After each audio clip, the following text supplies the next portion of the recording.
चर्चा नाही, काही एक विशेष जे लोक आहेत जिल्ह्यामधले जे लोकप्रतिनिधी आहेत त्यांच्याशी आम्ही फोनवर चर्चा करत होतो, काही सूचना देत होतो. भुजबळसाहेब अनेक लोकांशी आता फोनवरून त्यांनी संपर्क केला आणि तिथले काय अडचणी आहेत वेगवेगळ्या तालुक्यातल्या हे आम्ही जाणून घेत होतो. 1.5 तास चर्चा म्हणजे काय, कावसाहेब रागवू नका, कावसाहेब रागवू नका असं चाललेलं नव्हतं.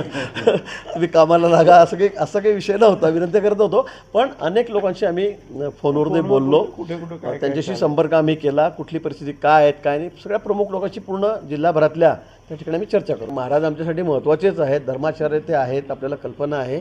मी पण त्यांच्या संपर्कात आहे. आजच सकाळी त्यांनी मला फोनवरून आशीर्वाद दिलेत वाढदिवसाचे, विशेष करून त्यांनी मला आज. आणि माझा त्यांचा चांगला संबंध आहे, परिचय आहे. आमचं म्हणणं हेच होतं की आपल्या मतांचं विभाजन होऊ नये म्हणून त्यांनी माघार घ्यावी, परंतु ते स्वतः त्यांचे भक्तगण हे खूप आग्रही आहेत, त्यामुळे त्यांनी ते माघार घेतली नाही. पण इतर ठिकाणी धुळे असेल, बाजूचा भारतीय जनता मतदारसंघ आहे, त्या सगळ्या ठिकाणी त्यांनी आम्हाला आशीर्वाद दिलेला आहे.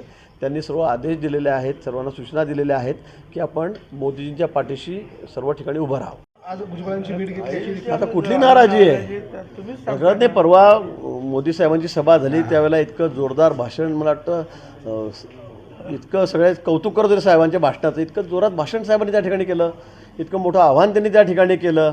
सगळ्याच विषयावर साहेब त्या ठिकाणी बोललेत आणि मोदीजींना कशासाठी पंतप्रधान करायचं आहे, 400 पार आपल्याला करायचे आहेत हे त्यांनी सांगितलं. मग असं असताना पुन्हा आपण म्हणतात नाराजी आहे, त्यांना मनवायला आले होते का? मला वाटतं या गोष्टी सगळ्या निरर्थक आहे.